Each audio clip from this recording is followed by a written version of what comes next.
여러분 안녕하십니까, 강신엽 변호사입니다. 홍장원이라는 말 들어보셨습니까? 네, 그렇습니다. 국정원 1차장. 이놈이 12.3 계엄 사태 때 자기가 싹 잡아들여 그 말을 들었다라고 얘기를 했던 자입니다. 그런데 국정원장은 조태영이거든요. 조태영은 자기는 그런 말 알지 못한다, 이렇게 됐는데, 이 홍장원이라는 자가 그러니까 민주당 쪽에 서가지고서 윤 대통령에게 불리한 그런 말을 쏟아냈는데, 알고 보니까 거짓말이다 이 말입니다. 이거 환장할 노릇이죠 정말. 자, 조태영 국가정보원장이 비상계엄 선포 당시 윤석열 대통령으로부터 국회의원 등을 싹 잡아들여라 라고 진술한 홍장원 전 국가정보원 1차장의 주장에 대해 전면으로 반박하는 서신을 국정원 모든 직원에게 전달했다는 겁니다. 쉽게 말하면 국정원장은 조태용이에요. 국정원 1차장은 홍장원이야. 그럼 대통령이 만약에 싹 잡아들여 그러면 국정원장한테 하지 왜 국정원 1차장한테 합니까? 그러니까 이 국정원 1차장 홍장원이가 있지도 않은 말을 한 거야. 그래가지고 국정원장의 말과 국정원 1차장의 말이 서로 다른 겁니다. 그래서 이 조태현 국정원장은 야, 홍장원이가 말한 거 있지? 싹 잡아들여. 그거 사실 아니야. 그렇게 얘기하고 있는 겁니다. 자, 오늘 알려진 바에 따르면 홍정원 지금은 이제 전 차장입니다. 옷 벗었어요. 이놈은 지난 6일 국회 정보위원장실을 찾아가서 윤 대통령이 이번 기회에 다 싹 잡아들여, 싹 다 정리해, 국정원에도 대공사건을 줄 테니 우선 방첩사를 도와 지원해 라고 얘기했다고 주장한 거야. 웃기는 게 이 홍장원이라는 놈이, 국정원 1차장이라는 놈이 민주당하고 붙어가지고서 민주당의 국회의원들한테 찾아가가지고서 거기다 일러 바친 거예요. 말하자면 뭐라고 일렀느냐, 국회 정보위원회, 그러니까 민주당 애들한테 가가지고서 야, 윤석열 대통령이 당시 계엄 때 이번 기회에 싹 잡아들여, 싹 다 정리해, 이번에 국정원에다가 대공수사권 줄 테니까 우선 방첩사를 도와서 지원하고 나중에 말이야 내가 대공수사권 주면 그때 그냥 다 싹 잡아들여, 간첩 싹 잡아들여, 뭐 그런 말인 거야. 그런데 이 홍장원이는 계엄 당일 여은영 당시 국군 방첩사령관으로부터 전달받은 정치인 체포 명단에 우원식 국회의장, 한동훈 전 국민의힘 대표, 이재명 더불어민주당 대표 등이 포함되어 있었다고 밝혔는데, 이 홍장원이는 비상계엄 해제 요구한 의결을 막고자 윤 대통령이 특정 인사들을 체포하라고 지시했다고 주장했다. 이놈은 또 무슨 말을 한 거냐면, 홍장원이 말이야 이런 사람도 잡아들이라고 말했다. 자기는 방첩사령관으로부터 전달을 받았다는 거야. 대통령으로부터 전달받았다는 게 아니라 방첩사령관으로부터 전달을 받았다는 거예요. 맞죠? 대통령이 전화를 하면 왜 국정원 1차장한테 전화를 합니까? 하면 국정원장한테 전화를 하지. 처음에는 마치 대통령으로부터 전달받은 것처럼 그렇게 명령을 받은 것처럼 하다가 지금 나오는 얘기가 보니까 뭐 방첩사령관으로부터 전달을 받았다는 건데, 그런데 이렇게 얘기를 하다가 요번에 KBS와 인터뷰에서는 저번에 말이죠, 기사를 보면 대통령이 제게 직접 한동훈 대표를 체포하라고 지시했다가 나와 있는데 그건 아니다. 그건 아니래. 명단은 여인영 방첩사령관이 밝혔기에 그렇게 말한 측면도 있다. 마치 대통령이 직접 싹 잡아들여라고 지가 들었던 것처럼, 한동훈 말을 지가 대통령으로부터 들었던 것처럼 말해놓고 나서는 이제 그건 아니다. 그건 아니다. 자기 안 들었다. 여인영으로부터 뭐 그런 말을 들은 것 같다. 이게 무슨 말이야. 이것들 개판이야, 개판. 체포 대상으로 지목한 정치인 명단 지시가 윤 대통령이 아닌 여전 사령관과 통화해서 받았다는 것이다. 처음에는 윤 대통령한테 받았다고 얘기했다가 지금 여인영 방첩사령관으로부터 그 얘기를 받았다는 겁니다. 이게 그러니까 완전히 다 거짓말이라니까요. 지금 특전사령관 국회에서 뭐 인원을 빼내라, 뭐 요원을 빼내라, 의원을 빼내라, 그 말을 보면 그냥 인원을 빼내라는 말이고, 그것도 대통령이 직접 지시한 게 아니고, 그런데 마치 국회의원을 잡아내라 라고 했던 것처럼 특정사령관이 거짓말했죠. 근데 이 홍장원이라는 자도 마치 지가 대통령부터 직접 싹 잡아들이라는 말을 들은 것처럼, 마치 한동훈을 체포하라는 말을 들은 것처럼, 이재명을 체포하라는 말을 들은 것처럼 거짓부랭이를 하다가 들켜가지고 이제야 바른 말을 한다 이 말입니다. 이야, 정말. 그런데 왜 이렇게 된지 아십니까? 이게 민주당의 공작이라고 보는 거예요. 홍장원하고 민주당하고 짜고, 홍장하고 특정사령관하고 짜고, 야, 너 이렇게 진술해.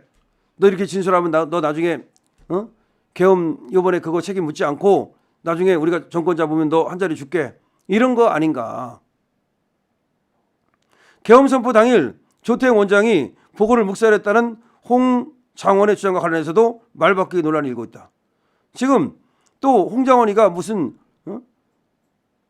조 원장이 보고를 묵살했다 그런 얘기를 했는데 그것도 아니라는 거야. 김병기 민주당 의원은 지난달 6일 국회 정보위 브리핑에서 지금까지 상황은 우리에게 보고하기 전까지 홍장원 지밖에 몰랐다고 한다. 홍장원은 KBS 인터뷰에서는 계엄 지시를 받은 뒤 조 원장에게 윤 대통령이 방첩사를 지원하라고 했다고 보고했더니 갑자기 고개를 휙돌리며 내일 이야기합시다 라고 했다고 전했다.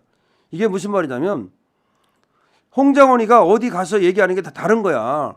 홍장원이는 이 정보위에 보고할 때까지 집밖에 몰랐다. 홍장원 자기밖에 몰랐다. 그렇게 얘기를 한다는 거야. 그래서 그 전에 뭐라고 말했냐면 지가 조태영한테 보고한 적이 있다고 말한 거야. 그럼 다르잖아. 무슨 말이냐면요. 정보위에 와가지고서는 홍장원이가 이 얘기는 저밖에 모릅니다. 아무한테 얘기 안 했습니다. 그래 놓고 나서는 KBS하고 인터뷰할 때는 자기가 그거를 조태영한테 보고했다. 완전히 다르잖아요. 그러니까 홍장원이라는 말은 처음부터 끝까지 다 거짓말을 시키는 거예요. 그러니까 정보위라는 데가 어디야? 민주당 애들. 그러니까 민주당 애들한테 가가지고서 보고를 할 때는 그거는 저만 알고 있었습니다. 분명히 이렇게 얘기해놓고 나서는 KBS에 인터뷰할 때는 제가 조태용한테 그걸 보고를 했습니다. 이게 다르잖아. 앞뒤가 다르잖아.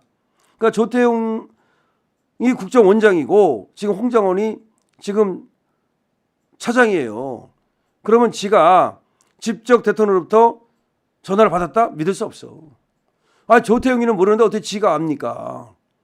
다 거짓말이라는 거 아니야. 그러니까 나중에 얘가 얘기했잖아. 방첩사로부터 들은 거라고. 아니 대통령께서 그러면 국정원 1차장한테 전화해가지고서 그렇게 얘기를 했겠습니까? 그러니까 이가 이제 들키니까 방첩사 여인영한테 들었다고. 그럼 여인영이가 얘한테 해줬는지 안 해줬는지 너 녹음 있어? 믿을 수 없는 거예요. 지금 이놈은 계속해서 지금 민주당에 유리한 얘기를 하는 거예요. 이놈이 이렇게 얘기했습니다. 정무직 회의 때 얘기하지 않은 건 내용 자체가 너무 민감한 부분이라서 다른 사람과 쉽게 공유할 사항이 아니라 생각했다. 정무직 회의를 마친 뒤 제 보좌진께 조 원장께 보고 드릴 수 있는 상황인지 확인해 보라고 했다. 이게 지금 조 원장한테 보고를 했는지 안 했는지 뭐 이런 것과 관련해 가지고서 순 홍장원이 지가 뇌피셜을 지금 이게 피고 있는 것이다. 이런 얘기입니다. 사실은 조선일보 보도에 따르면 조태용 원장은 지금 이 홍장원이 얘기하는 거 있잖아요. 이런 것과 관련해 가지고서 전혀 그런 얘기를 한 적이 없다는 겁니다. 조 원장은 홍장원과 계속 일하기 어렵다고 생각해서 대통령실에 교체를 건의한 것이고 입막을 위해 사표를 돌려주는 등 번복 없이 인사는 수순대로 진행됐다. 홍장원의 입이 가볍기 때문에 이 조태용이가 계속해서 일하기 어렵다고 그래서 대통령실에 교체를 건의했는데 이놈은 뭐라고 말하냐면 지가 이제 비밀을 아니까 그 입틀막 하려고 쫓아냈다 이런 식으로 얘기를 하는 겁니다. 그러니까 홍장원이는 원래가 쫓아내기로 돼 있던 거예요. 사표를 받기로. 근데 이놈은 자기가 이제 쫓겨나는 거에 원한을 품고 나서 이게 말하자면 민주당한테 붙어가지고서 사실도 아닌 것을 자기가 듣지도 않은 것을 마치 대통령한테 들은 것처럼 그리고 조태용한테 무슨 또 보고가 있었던 것처럼 얘기를 하는 겁니다. 자, 정리를 하자면요. 조태용은 국정원장입니다. 그리고 홍장원은 국정원 제1차장입니다. 근데 요놈이 사실은 좀 불미스러운 그러니까 또 입이 가볍고 뭐 이런 것 때문에 사실은 이제 사표를 받았는가 봐요. 그런데 이놈은 자기가 오히려 이 사실을 말하고 진실을 말하고 말하자면 계엄 사태에 대해서 모든 걸 까발려고 그러니까 자기를 잘랐다. 이런 식으로 지금 뇌피셜을 하고 있는 거예요. 그런데 사실은 그게 아니라는 겁니다. 이놈이 처음에는 말이죠. 마치 대통령으로부터 직접 이렇게 다 잡아들여 싹 잡아들여 그 얘기를 들은 것처럼 얘기했다가 그리고 또 뭐 한동훈이라든지 또 이재명이라든지 이런 명단을 대통령으로부터 들은 것처럼 얘기를 했다가 나중에는 아니다. 그건 아니고 뭐 여인영으로부터 뭐 전달받았다. 이렇게 말을 바꾼 거고 그다음에 조태용과의 관계에서도 조태용한테 무슨 보고를 한 것처럼 그렇게 또 얘기를 하는가 하면 또 정부에 가서는 아니 나 조태용한테 보고 안 했다라고 얘기를 하고 그러니까 전부 다 상황에 따라서 말을 달리하는 것인데 제가 볼 때는 그래요. 민주당한테서는 민주당 유리하게 그러니까 자기가 거기 잘 보이려고 민주당에 유리한 얘기를 하는 거고 사실은 그거와 다르니까 다른 데 가서는 그렇게 얘기를 못하는 거고 거짓말쟁이다. 이 홍장원의 엄청난 거짓말이 다 드러났다는 지금 얘기가 있습니다. 그런 보도도 있고요. 그러니까 홍장원 국정원 전체 1차장입니다. 이놈이 민주당에 붙어가지고서 사실과 다른 얘기를 함으로써 윤석열 대통령이 마치 이 계엄을 하고 나서 싹 잡아들이고 그리고 또 한동훈이나 이재명을 체포조를 갖다가 작동시켜가지고 여인형 방첩사를 통해서 잡아들이려고 했다. 이런 얘기인데 이것은 전부 다 홍장원의 뇌피셜로 보이고 확인된 바 없다. 증거 없다. 이런 얘기입니다. 그러니까 법원에 가더라도 이 홍장원 같은 애들 다 부르면 돼요. 그다음에 탄핵재판도 이런 애들 다 불러가지고 홍장원이 됐든 내지는 저 특전사령관이 됐든 이런 놈들 불러가지고 족치면 진실이 나오게 돼 있습니다. 강신업 TV입니다.